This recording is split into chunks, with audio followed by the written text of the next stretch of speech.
드라마보다 재밌고 흥미진진한 성경 이야기가 펼쳐집니다. 더 깊은 성경의 세계로 인도하는 스티스 두란노 성경교실 인바이블의 최윤영입니다. 이성민 목사님, 김성 교수님, 이성미 집사님과 호기 목사님과 함께합니다. 어서 오세요. 반갑습니다. 반갑습니다. 기독교 역사상 가장 중요하게 생각하는 고난주간입니다. 예수님의 고난과 십자가의 사랑을 묵상하면서 한 주간 경건하고 의미 있게 보내고 계실 텐데요. 목사님들은 어떻게 이 주간을 보내시는가 궁금해요. 어떠세요? 설교 준비하느라고 정신이 없죠, 사실은. 왜냐하면 최고의 설교가 나와야 되니까요. 그렇죠. 부활절에 기대가 있잖아요, 성도들이. 그러니까 그렇죠. 정말 몸과 마음을 다해서 금식도 하면서. 금식까지 하시면서. 금식해야 설교가 나오죠. 그러면 금식을 매주 하시는구나. 아니, 와. 그 비밀이긴 한데요. 금식하면 배고파서 뭐가 나와요? 그러니까 이제 기도하는 거죠. 내가 배가 부르면 만족이 되니까 하늘을 향하지 않잖아요. 금식하게 되면 이제 하나님을 향한 갈망이 이렇게 일어나니까. 그래서 말씀이 오셔야 되잖아요. 그래, 참 다르구나. 우리는 금식을 하면 그렇게 음식에 대한 갈망이 생기지 하나님을 갈망하지 않더라고요. 그러니까 그거 목사 해보시면 알아요. 호기 목사님은 어떻게 지내세요? 많이 바쁘시죠? 네, 바쁘시냐고 그렇게 하면은 늘 바쁘죠, 사실. 네. 네. 근데 2주간을 평소보다 일단 개인적으로 조금 더 묵상하는 시간도 그렇죠. 갖게 됐고, 그 다음에 제 삶과 그리고 사명, 뭔가 점검하는 시간인 것 같아요. 네. 다들 너무 홀리하게 목사님들 다르시다. 보내고 계시네요. 또 뭐 목사님은 아니시지만 목사님만큼 많이 사역하고 계시잖아요. 이성미 집사님은 어떻게 보내고 계세요? 저 그렇게 사역 많이 안 합니다. 저는 제가 사역이라서. 사는 게. 사는 게 사역 아니에요? 그러니까는 사실 저는 고난주간이니까 뭔가 특별히 해야 되겠다라는 것보다 난 정말 예수 믿으면서 이거밖에 안 돼 하는 부딪힘이 고난의 연속인 것 같아요. 네. 맞습니다. 예수 그리스도의 고난과 십자가의 사랑을 생각하면서 고난 주간에 함께 인바이블 하겠습니다. 그럼 다 함께 성경 속으로 들어가 볼까요? 인 바이블.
예수님은 십자가에 못 박혀서 돌아가셨습니다.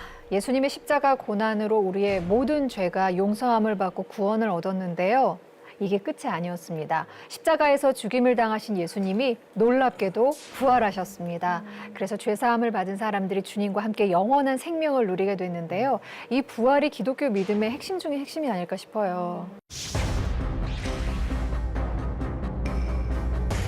네, 그렇죠. 십자가도 중요하죠. 네, 십자가 없이 우리가 하나님의 자녀가 될 수 없잖아요. 네. 우리 모든 죄를 용서해 주시고요. 근데 예수님이 십자가를 지시고 그것으로 주님의 사역이 끝났다면 우리가 죄사함 받은 것뿐이에요. 그냥 죄사함 받고 그냥 우리의 존재가 그냥 없어지는 거잖아요. 그렇죠. 근데 하나님은 예수님을 통해서 우리에게 부활의 길, 영생의 길을 열어주셨는데 그래서 기독교 신앙에서 정말 중요하다 하면 십자가 더 중요하지만 부활이 참 중요합니다. 오늘 이제 부활하신 주님께서 제자들에게 나타나신 것을 좀 살펴보려고 하는데요. 네. 그 전에 정말 부활이 무엇인지 주님의 부활이 무슨 의미가 있는지 한번 정리해 볼 필요가 있는 것 같습니다. 두 가지 사실을 믿어야 됩니다. 우리 첫째는 예수님이 부활하신 것이 기독교인들이 만들어낸 허구가 아니라 이것이 역사적인 사실이었다. 이것이 부활 신앙의 첫 번째 관문이죠. 네. 그 세상적으로 이렇게 성령이 들어오기 전에 세상적인 지식으로는 십자가에 죽은 예수가 어떻게 다시 살아나? 뭐 죽었다 살아날 수는 있겠지. 그런데 예수님의 죽음은 확인된 죽음이거든요. 로마 군병들에 의해서 막 꺾여지고 뭐 그렇기 때문에 이제 우리가 부활을 생각할 때 야 주님이 부활하셨다. 이것을 역사적 사실로 믿을 필요가 있습니다. 근데 한 가지 더 중요한 것이 있는데요. 이 부활 사건을 2000년 전의 부활 사건으로만 믿잖아요. 그 우리는 박물관 같은 종교가 돼버려요. 그렇죠. 최근에 이런 현상이 많이 있습니다. 부활절 그러면요. 되게 부활절에 뭐 하죠, 우리요? 사순절 고난주간 새벽기도 하고 부활절 새벽기도 하고 부활절 예배 볼 때 세례식 있잖아요. 네. 그럼 대부분 조세요. 너무 지루하고 힘들어가지고. 그 예배 끝나고 돌아갈 때 찐결한 2개 주거든요. 그 집에 가서 또 남편 얘기할게요. 남편하고 아내하고 찐결한 까먹고 부활절이 끝이에요. 계란 먹는 날이네요. 그렇게 된단 말이에요. 계란 삶고, 계란 나눠주고. 그러니까 어떤 관점이냐면 첫 번째, 역사적 사실을 믿는다. 2000년 전에 예수님은 부활하셨다. 그걸 우리는 믿는다. 굉장히 중요한 신앙이잖아요. 근데 부활 신앙은 거기서 멈춰지면요. 기독교는 그냥 역사의 유물로만 남는 겁니다. 한번 그림을 한번 좀 제가 인터넷에서 봤는데요. 네. 예수님이 그 부활하신 그 이제 장면을 그림 그렸는데 저 영어가 너무 좋아요. 위에는 resurrection 부활이잖아요. 부활은 2가지입니다. Jesus is risen. 예수님이 일어나셨다. 그리고 그 다음 단어가 정말 중요해요. He lives. 그가 살아계시다는 거죠. 여러분 이제 이렇게 비유해 볼까요? 제가 이제 오늘 방송하기 이틀, 3일 전에 죽었어요. 제 장례식에 오셔서 장례를 치르셨어요. 다 죽었거든요. 근데 오늘 제가 방송하러 나타난 거예요. 뭐 어떻게 하실 거예요, 여러분 지금? 일단 예수님 아니니까 귀신이다라고 얘기하지 않겠어요, 사람들이? 그렇죠? 소리 난리가 지르겠죠. 나요. 그렇죠? 그렇죠? 네. 그러니까 우리들의 부활의 축제와 2000년 전의 부활의 축제 그게 다른 거예요. 우리는 부활 그러면 2000년 전에 예수님의 부활을 생각을 해요. 근데 그 당시 부활은 뭐냐면요. 예수님 살아계신 거예요.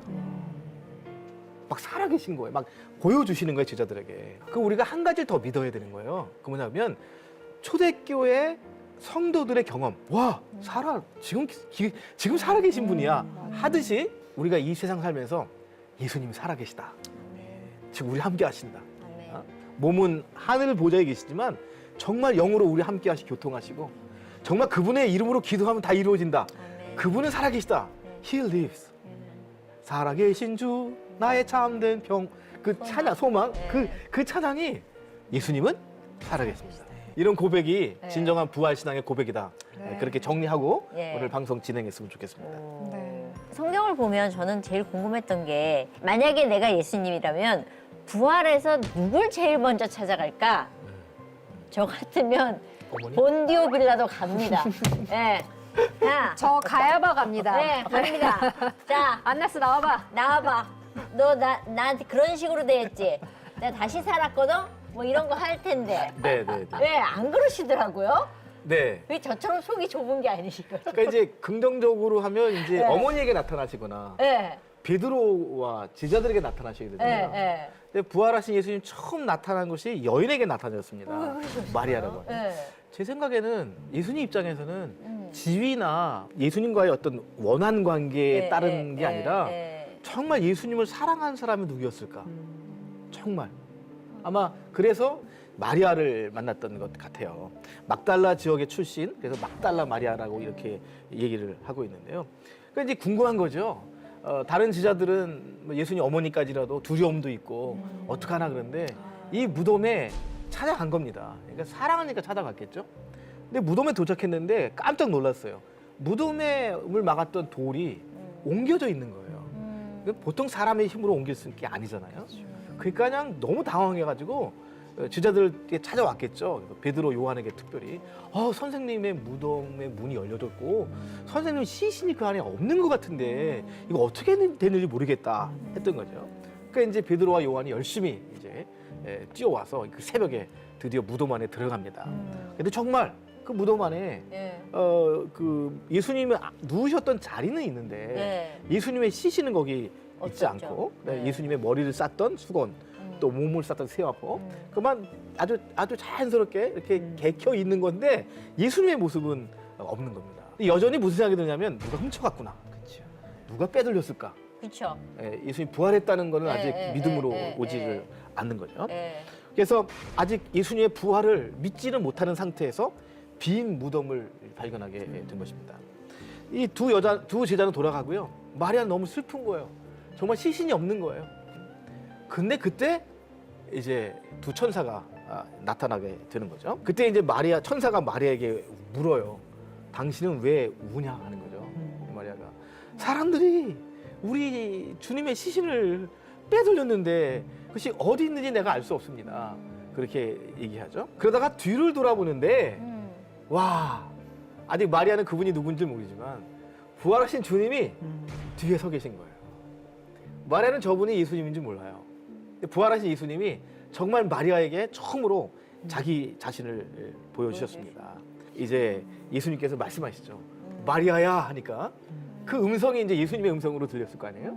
그러니까 마리아는 평소대로 라보니 선생님이요 이렇게 응답을 합니다. 근데 예수님께서 말씀하시죠.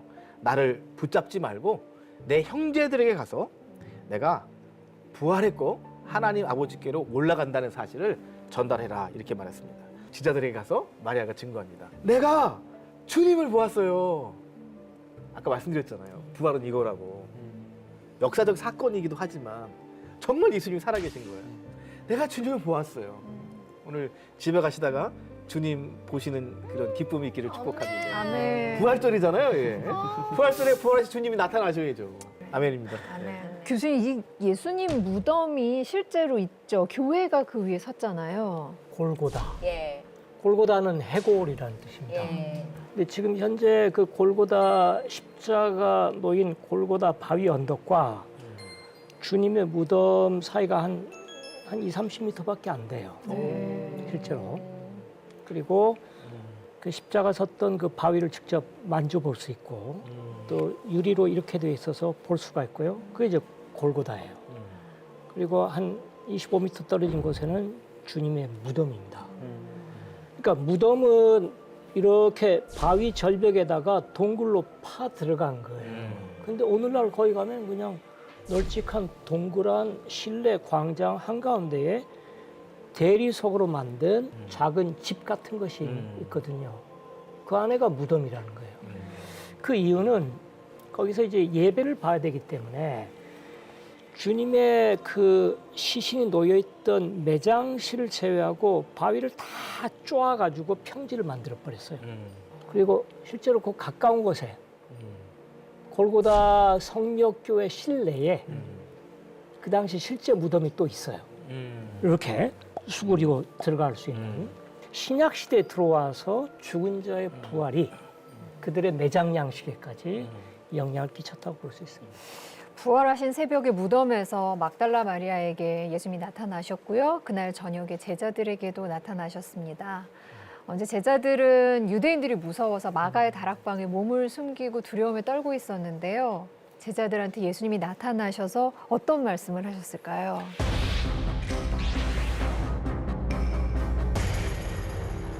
네, 그 막달라 마리아에게는 무덤에서 자신을 보이셨잖아요. 네. 근데 아직 베드로와 요한조차도 부활하신 주님을 만나지 못한 거고 근심하고 돌아갔던 거죠. 그래서 다락방이라고 하는 곳에 문을 꼭꼭 닫고 네. 닫아버리고 왜냐하면 두렵잖아요. 그렇죠. 누가 와서 잡아갈까 봐. 네. 이제 그렇게 두려운 마음으로 그날 저녁에 부활하신 날 새벽에는 마리아를 만나셨다면 저녁에 꼭꼭 문을 닫아놓고 숨어 있었던 겁니다. 네. 근데 부활하셨으니까 주님이 그 집 안에 나타나셨어요. 또 부활하신 주님이 첫 번째로 제자에게 주신 말씀인데요. Peace be with you. 너에게 peace, 평강이 있을지어다. 요한복음 20장 19절입니다. 이것이 이제 부활절 메시지죠. 주님이 살아계시기 때문에 두려울 것이 없습니다. 주님이 살아계시기 때문에 뭐 로마의 황제가 뭐 빌라도가 걱정할 거 없습니다. 평강이 너에게 있을지어다 이렇게 말씀하신 것이죠. 사람들이 의심하잖아요, 지자들이. 어떻게 이게 귀신이지? 예? 그렇죠. 이거 어떻게 믿겠어요? 그러니까 예수님께서 손을 펼치시면서 자기 손을 보여주시고 발을 보여주시고 옆구리를 보여주세요. 그러니까 제자들이 가까이 와서 주님이 살아계신 것을 확인한 거죠. 의심 반, 믿음 반입니다, 아직. 그러니까 이게 도대체 어떻게 된 거예요? 생각해보세요. 제가 3일 전에 장사를 분명히 치렀는데 심지어는 저기 낙골 땅에 이렇게 화장까지 했는데 제가 나타났다고 믿어지겠냐고요. 그러니까 기쁘기도 하고 의심도 하고 계속 살펴보는 겁니다. 예수님께서 입을 여셔서요. 두 번째 말씀하시는데 똑같은 말씀이에요. Peace be with you. 너희에게 평강이 있을지어다 하시면서 두 번째 뭘 추가하셨냐면요. 아버지께서 나를 보내신 것처럼 나도 너희를 보낸다. 부활하신 주님이 두려워하지 말고 이제는 세상에 나가서 복음을 전하고 하나님의 나라를 전하고 내가 살아있잖아. 내 나라가 된 거야 이제는. 두려워하지 마. 나가라 파송하라 그렇게 말씀하셨습니다. 그리고 이제 세 번째 하신 말씀이 있는데요. 요한복음 20장 22절인데요. 와 성령을 받으라 이렇게 말씀하셨어요. 어떤 분 이렇게 해석하더라고요. 사도행전 2장의 마가의 다락방에 성령이 충만함이 임했잖아요. 네. 이때부터 성령의 역사가 제자들에게 이제 임하게 됐던 것이고요. 그다음에 네 번째 말씀인데요. 이게 좀 특별해요. 무슨 말씀하셨냐면 성령 받으라 하면서 너희가 누구의 죄든지 사하면 사하질 것이고 누구의 죄든지 그대로 두면 그대로 있을 것이다. 이것이 주님이 제자들에게 부활하신 날 저녁에 나타나셔서 주신 말씀입니다. 부활이야말로 기독교인들로 하여금 그 어느 종교도 갖지 못한 결정적인, 그리고 아까 그 날마다 죽는다고 그러셨잖아요. 날마다 죽으면서 날마다 부활하고. 그러니까 아침에 눈 뜨면 또 살아나더라고요. 그렇죠. 그러니까 또 하루 살아내고. 저는 그게 되게 궁금해요. 안 나타나고 계셨어도 되는데 부활을 입증하기 위해서 나타나신 거잖아요. 네, 이거죠. 네. 그러니까 아직도요. 네. 제자들은 마가의 다락방에 성령 충만 받기 전까지는요. 마태복음 28장에 봐도 의심하는 자들도 있다 그랬어요. 이렇게 예. 예수님이 나타나셔도 도마만 의심한 게 아니라 사실 많은 사람들이 의심하는 거죠. 도마가 사실은 어떤 면에서 되게 용기가 있는 것 같아요. 왜냐하면 다 그럴 수 있어요. ጽ뼛거리고 뒤에서 야 맞아? 아니야, 야 찔러봐, 맞아, 손 봐봐, 야 뭐 이런 거 했을 텐데 솔직한 거예요. 솔직하고 네. 정말 알고 싶어 했었어요. 맞아. 맞습니다. 정말 알고 싶어서. 저 왜 예수님께서 이렇게 나타나셨나 하면은 이 복음을 전하는 자들에게는 부활에 대한 확증이 있어야 돼요. 증거가. 네. 증거가. 지금 의심해요. 반반이에요. 그러나 마가의 다락방에 성령 충만을 받잖아요. 믿음이 들어오잖아요. 정말 이제 믿음이 들어왔을 뿐만 아니라 증거가 있는 거예요. 나는 봤어. 맞아요. 부활하신 주님이 나에게 나타나셨어. 내가 이게 그냥 믿음뿐만 아니라 증거가 있는 거야. 그러니까 제자들에게 복음을 전하는 자들에게 주님께서 자기 자신을 보여주시면서 확실한 증거를 갖고 복음을 전하도록 그런 목적이 있었던 것 같습니다.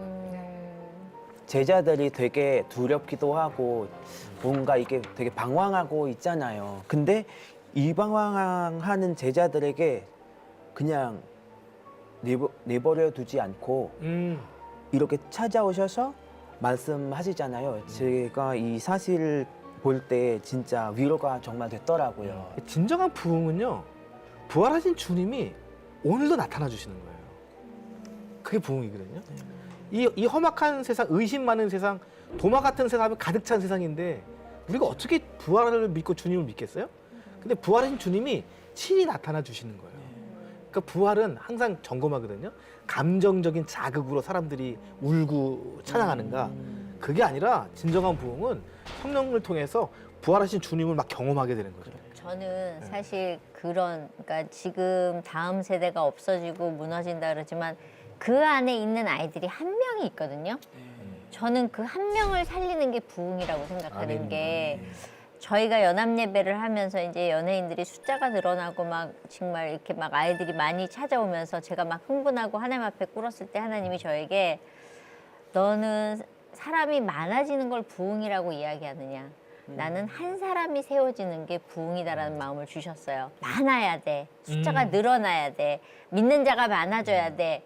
하지만 정말 하나님 보시기에 제대로 된 한 명이 있다면 저는 그걸로 하나님이 일하신다고 믿어요. 아멘. 네. 부활하신 예수님께서는요, 두려움에 벌벌 떨고 있는 제자들한테 평안을 주셨습니다. 그리고 그들에게 사명도 주셨죠. 제자들은 부활하신 예수님 땅끝까지 이르러 내 증인이 되라 라는 이 명령에 순종하는 참된 증인이 됩니다. 그리고 지금까지도 그 사도행전은 계속 쓰여지고 있는 거거든요. 2000년이 훌쩍 지나서도 예수님의 이 부활을 기념하는 행사가 이스라엘에서 행해지고 있다고 하는데요. 현지 통신원 불러볼게요. 나와주세요.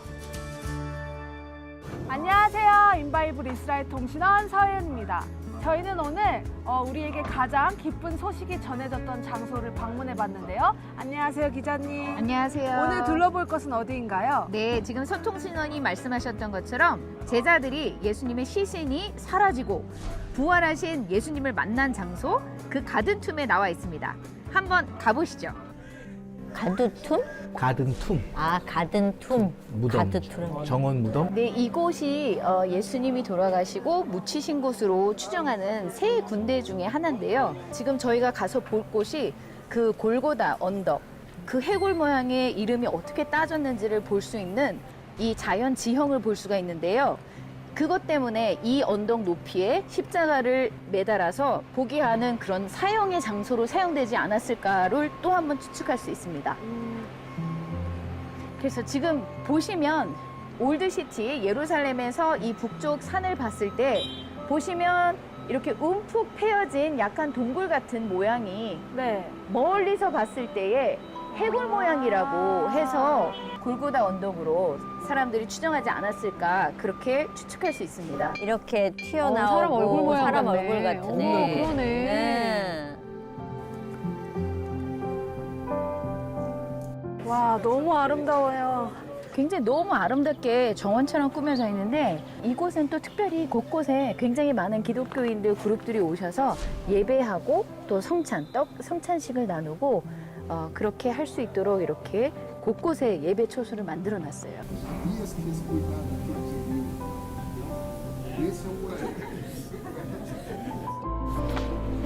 가보고 싶은데요.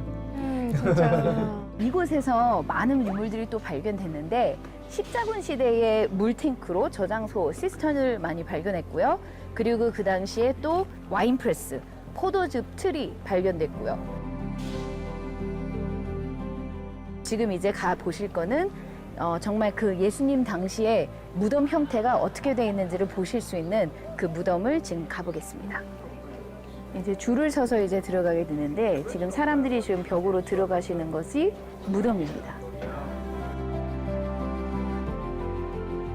무덤 동굴 바로 옆 앞에 보면은 약간 돌을 굴릴 수 있는 이런 홈이 트랙이 나와 있어요.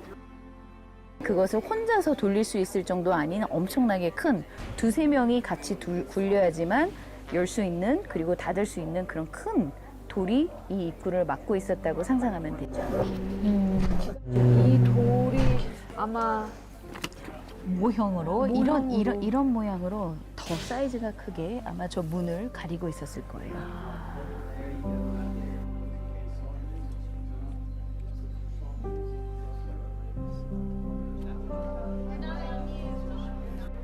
드디어 우리도 한번 들어가 보겠습니다.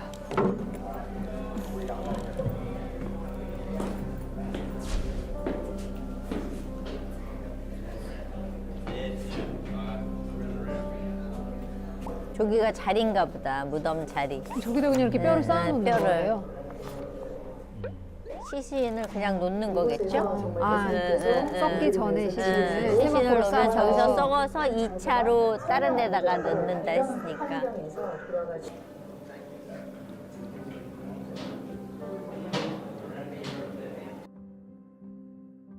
이곳에서 정말 예수님께서 우리를 위해서 죽으시고 부활하신 그 장소가 설령 아니더라도 이런 환경에서 돌아가시고 그리고 제자들이 와서 그 시신이 없어지고 이 큰 돌이 굴려져서 열려 있다는 걸 보고 얼마나 놀랐겠어요? 그것들을 상상해 보시면서 그 당시에 제자들이 느꼈을 그런 감동들을 한번 같이 느끼시면 너무 좋을 것 같아요.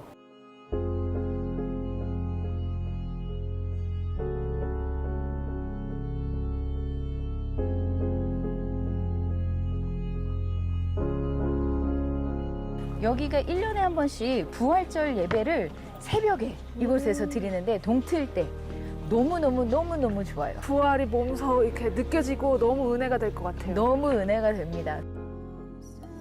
어머, 이렇게 하는구나. Your hidden glory in creation, now revealed in you, our light.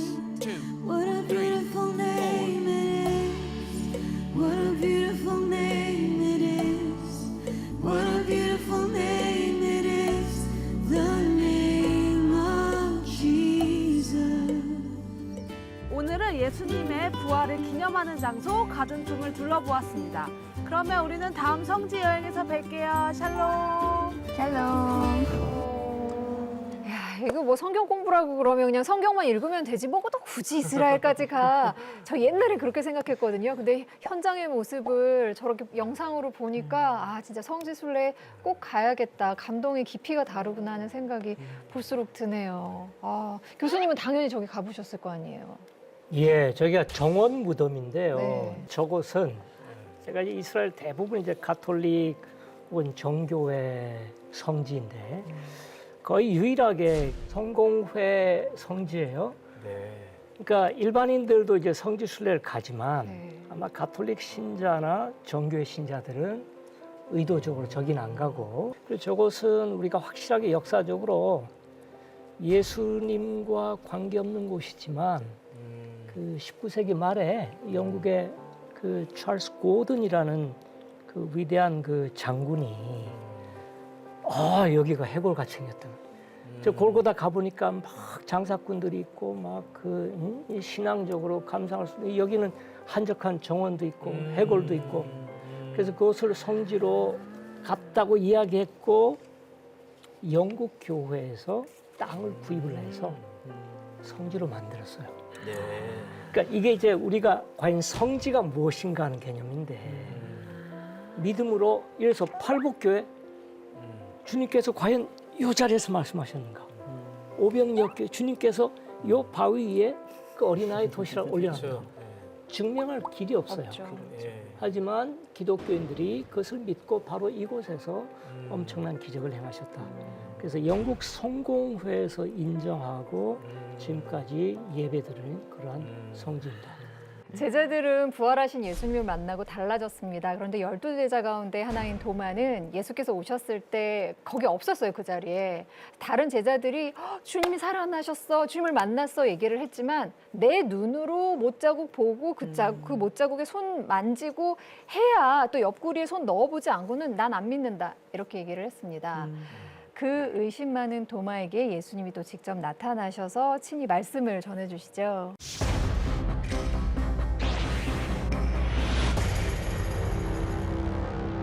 네, 이제 오늘 요한복음 20장을 정리해 보면요, 새벽에 막달라 마리아에게 나타나셨잖아요.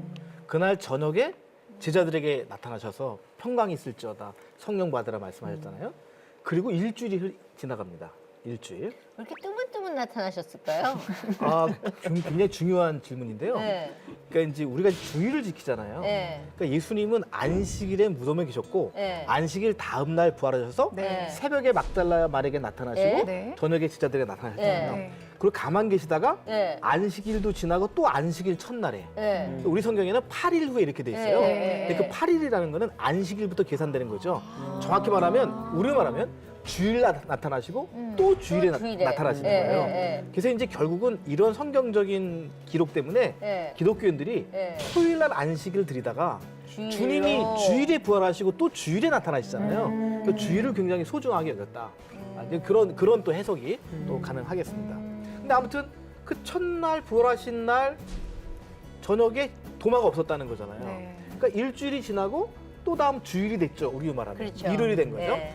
저녁에 다시 예수님께서 제자들에게 나타나셨습니다. 네. 그러면서 똑같은 말씀하세요. 평강이 너에게 있을지어다. 또 그 말씀하세요. 그래서 이번에는 왜 나타나셨겠어요? 도마 때문에. 의심하니까 도마를 꽉 집어서 말씀하는 거예요. 내 손가락을 가져와. 내 손을 봐. 네가 말한 대로 네 손을 내밀어서 내 옆구리에 넣어봐. 그리고 믿음 없는 자가 되지 말고 믿음 있는 자가 되어라. 그렇게 말씀하시는 저 때 거죠. 누구누구 같이 있었죠? 신자들 다 있는 거죠. 신자들 다 12주, 있는 데서? 그때 첫날에는 없었어요. 없었잖아요. 일주일 그죠? 뒤에 도마가 조인한 예, 거죠. 예, 예. 그래서 오늘 도마까지 최소한 11제자가 다 가득 모였을 때요. 그러니까 이제 도마가 손으로 보잖아요. 예. 그러면서 이제는 부활하신 주님이 나타나신 거예요. 그러면서 부활하신 주님께 고백을 하는데요. 뭐라고 신앙 고백하냐면 부활하신 예수님이잖아요. 근데 뭐라고 고백하냐면 당신은 나의 주님이시고 나의 하나님이십니다. 그러니까 신앙 고백이 어디까지 가냐면 예수님 당신은 하나님이십니다. 거기까지 가는 거죠. 그렇게 고백한 걸로는 사실 베드로의 고백도 네, 그렇죠. 그 마태복음에 보면 16장 16절에 네. 베드로가 고백을 하죠. 예. 주는 그리스도시요 살아계신 살아계신 하나님의 아들입니다. 근데 네. 우리 성경엔 주님으로 돼 있잖아요. 네. 언어에는 당신이에요, 유. 아. 당신은 네. 그리스도시고 네. 살아계신 하나님의 아들입니다. 이렇게 고백해요. 근데 무슨 차이가 있는지 아세요? 도마의 고백하고 육신의 예수님을 보고 고백한 거예요. 육신의 육체로 계신 예수님. 맞아요. 아직 부활하시지 않으셨어요. 네. 그렇죠. 네, 그리고 자기 믿음으로 고백한 것이 아니라 성령의 감동으로 그렇죠. 제자들을 대신해서 고백한 겁니다. 네. 어떻게 보면 예전적인 거예요. 우리가 예배 시간에 믿음 없이 고백할 수 있잖아요. 그렇죠. 그렇게 예수님을 향해서 제자들을 대표해서 예수님이 그리스도이심을 고백한 거죠. 그래 예수님이 십자가의 길로 가시니까. 믿음으로 고백한 게 아니었죠. 그리고 주님이라고 하지 않습니다. 당신은 그리스도십니다. 고백한 거죠. 도마는요, 의심이 많았지만 네. 육체로 계셨던 예수님을 고백한 것이 아니라 진짜 부활하신 예수님을 만난 겁니다. 부활하신 예수님을 바라보면서 정말 믿음의 고백을 해요. 나의 주님이십니다. 그리고 나의 하나님이십니다. 우리 신앙 고백이 예수님을 자꾸만 나의 친근한 친구, 구원자 다 좋잖아요. 근데 그 예수님은 정말 완전한 하나님이시다. 매일매일 주님과 동행하실 때 주님이 내게 말씀하실 때 이건 정말 하나님이 내게 말씀하시는구나. 그 예수님을 하나님으로 경배하고 예배하게 됩니다. 제가 기도하는데 예수님이 뒤에서 느낌으로 아니 내가 너를 위해서 죽었는데 너 왜 아버지께 기도하니? 하나님 이 밤에 내가 아버지께 기도하는 게 옳아요? 네. 예수님께 기도하는 게 옳아요? 네. 한 10년 전에 얘기해요. 어. 금요 철회 때. 네. 그때 하나님이 이런 마음을 주셨어요. 나는 내 아들을 존중하는 자를 존중해.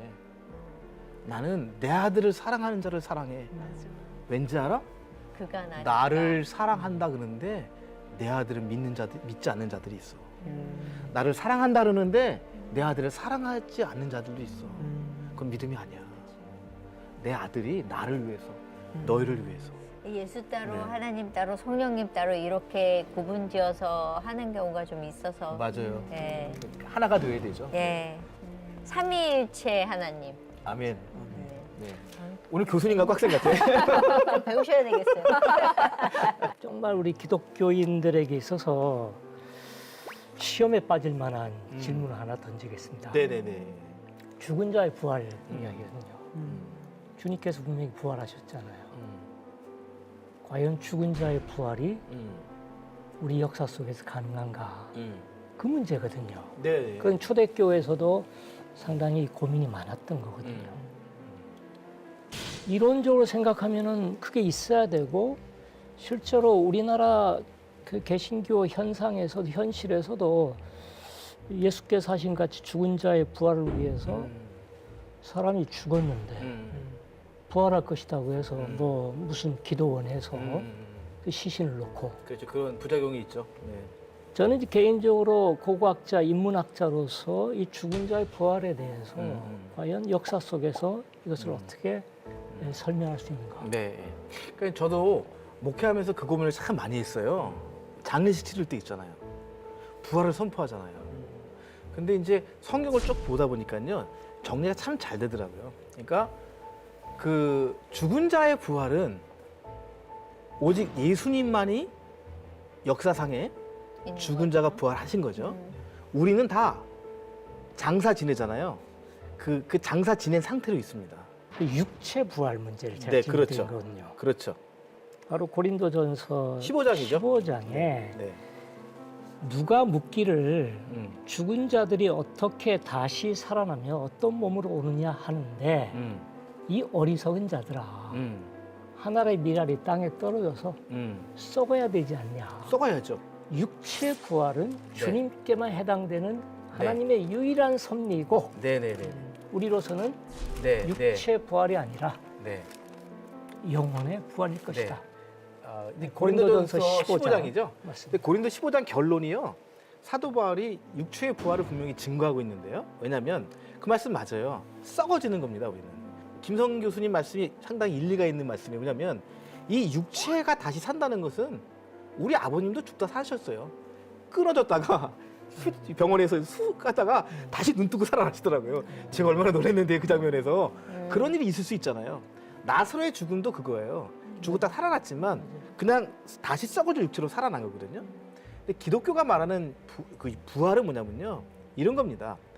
부득불 이 썩은 육체가 영원히 썩지 아니할 몸을 입고 태어나는 겁니다. 그러니까 육체의 부활이라는 것이 육체에서 육체로 부활하는 게 아니에요. 그렇죠. 그 질문 하시는 거고요. 이 육체로 부활해서 영원히 썩지 아니할 몸을 입는 거죠. 영원히 썩지 않을 몸. 이 세상에 속한 몸이 아니라 정말 영원히 천국에 살 수 있는 몸. 이 몸을 어떻게 하겠어요? 그러니까 육체를 무시하면 안 되는 것이 육체를 근거로 해서 부득불 썩지 아니할 몸으로 더 입혀주시는 거.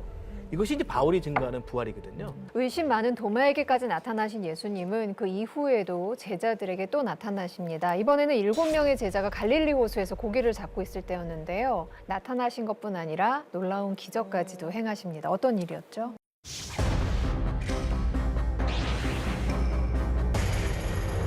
근데 이제 요한복음 20장에서 네 번째 장면이죠. 마지막 장면인데 조금 여기에 대해서 오해가 있어요. 이제 우리가 물고기 잡으러 가자 그랬잖아요. 그러니까 많은 해석자들이 아, 이게 믿음 식었나 보다. 세상 업으로 돌아가나? 근데 그런 것 같지는 않습니다. 아, 그래요? 그런 것 같지 않고 아, 오늘 뭐 할까? 우리 물고기 잡으러 갈까? 그 정도였지 의심해서 간 것 같지는 않아요. 뭐 7명, 베드로, 도마, 나다나엘, 야고보와 요한 형제 그리고 이름 모를 두 제자 7명입니다. 이제 베드로가 나는 물고기 잡으러 간다 하니까 7명이 따라 나섰다는 거죠. 그러니까 밤새 물고기를 잡는데 한 마리도 잡을 수가 없었어요. 그때 날이 밝기 전에 부활하신 예수님께서 이제 그 바닷가, 육지와 바다 사이를 거니시면서 제자들에게 말씀하셨죠. 제자들은 그분이 예수님을 아직 알아보질 못해요. 그러면서 너희들의 고기가 있느냐? 그러니까 고기가 없습니다. 이렇게 대답을 하죠. 그때 예수님께서 그물을 배 오른편에 던지라. 오른편에 던졌습니다. 근데 많은 물고기가 잡혔고요. 그때 이제 요한이 깨닫는 거죠. 와, 저분이 예수님이시다. 부활하신 주님이 부활하신 날 나타나셨고 일주일 후에 나타나셨고 야, 요한복음만 보면 야, 부활하신 주님이 또 나타나셨네? 주님이야 얘기하니까 베드로가 그냥 발을 벗고 그냥 주님을 향해서 막 이제 달려가는 그런 모습이 있습니다. 베드로의 모습이 김성 교수님 안경 벗은 모습과 좀 이렇게 비춰져요. 그 이제 육지에 올라왔더니 육지에 숯불이 피워져 있어요. 생선도 놓여져 있고요. 떡도 준비되어 있어요. 예수님께서 제자들에게 야, 너희가 지금 고기 잡았잖아. 그 생선을 좀 가져와 봐. 끌어올리죠, 그물을. 153마리. 모나미 볼펜 153. 153. 그게 여기서 나오는 거잖아요. 네. 그 153마리를 이제 가져왔습니다. 그물이 찢어지지 않았다. 그 다음에 예수님 이렇게 말씀하세요. 조반을 먹으라. 아침을 먹자. 제자들이 이제 예수님인 걸 확신하면서요. 아무도 묻지 않아요. 근데 부활하신 예수님이 아침 식사를 차려주신 거예요. 생선도 구워주시고. 그때 당신은 누구신가요? 아무도 묻지 않았다. 부활하신 예수를 상당히 이제 인정한 거죠. 네. 여러 번 나타나셨으니까. 네. 근데 이제 그때 배신했던 베드로한테 물어보시잖아요. 똑같은 환경을 만들어 놓고 그 베드로가 배신했던 그 숯불이 타고 있는 그 현장에서 그렇지. 달라졌지만 네가 나를 사랑하느냐? 그렇지. 아니 왜 그런 질문을 하시는 거예요? 저는 그 질문을 받았을 때 숨이 턱 막혔었어요. 네. 사실은. 그 이거죠. 뭐 혹시 심리학적으로 얘기하면 네. 트라우마가 되겠죠. 그러니까요. 베드로에게는 예수님 네. 3번 부인했던 것이. 네. 그러니까 그 예수님은 베드로를 너무 사랑하셨던 것 같아요. 그래서 베드로가 그 짐을 가지고 그 트라우마를 지니고 살지 못하도록, 살지 않도록 Do you love me? 너 정말 날 사랑하니? 이 사람들보다 나를 사랑하니? 그것만 물으신 것이 아니라 그렇다고 대답했을 때 주님께서 사명을 주세요. 내 양을 먹이라. 내 양을 치라. 내 양을 먹이라. 상당히 흥미로운 부분이 있어서 그렇죠. 제가 소개를 드리자면은 첫 번째 주님께 질문하실 때 이렇게 질문해요. 베드로에게 네가 아가페 사랑으로 그렇죠. 나를 사랑하느냐. 아가페로 묻으시죠. 자, 첫 번째. 베드로 대답은 예, 제가 필리의 사랑으로 사랑합니다. 필리에는 친구 사이 그렇죠. 그런 사랑, 아가페는 신적인 예, 그런 사랑. 두 번째 질문도 똑같아요. 주님께서 아가페로 물어보시죠. 사랑하느냐? 그러니까 베드로 대답은 여전히 필리의 사랑으로 네. 형제지간 우리 옛날에 같이 지냈던 스승 제자. 세 번째 주님께서 질문합니다. 예. 그래, 네가 나를 필리의 사랑으로 사랑하느냐? 그러니까 베드로가 너무나 만족해. 어떤 그 언어 유희라고 볼 수 있는데 아직까지 베드로는 부활하신 주님 앞에서도 여전히 주님의 아가페적인 사랑을 감당할 수 없는 그런 존재다. 그것을 이제 요한복음서를 통해서 우리에게 보여주는 거죠. 포기 목사님은 어떠셨어요? 저는 요한복음 21장이 진짜 이 말씀 저에게 진짜 의미 있는 말씀이거든요. 네, 왜냐하면 제가 이 말씀을 통해서 다시 한번 하나님께서 저에게 명확하게 사명을 그때 주시기 때문입니다. 신학교는 다니고 있지만 목회를 해야 되냐 아니면 또 다른 거를 해야 되냐 그런 거를 진짜 많이 고민했었거든요. 네. 근데 그 고민 중에서 진짜 저는 주님 제가 어떻게 해야 되냐 하나님이 진짜 저를 이 길로 진짜 부르신 건가요? 그렇게 진짜 한없이 물어봤거든요. 근데 몇 번을 이 말씀을 주시더라고요. 그래서 네. 우리 각 사람에게 사명이 있다. 그렇게 생각 보면 볼 것 같아요. 네.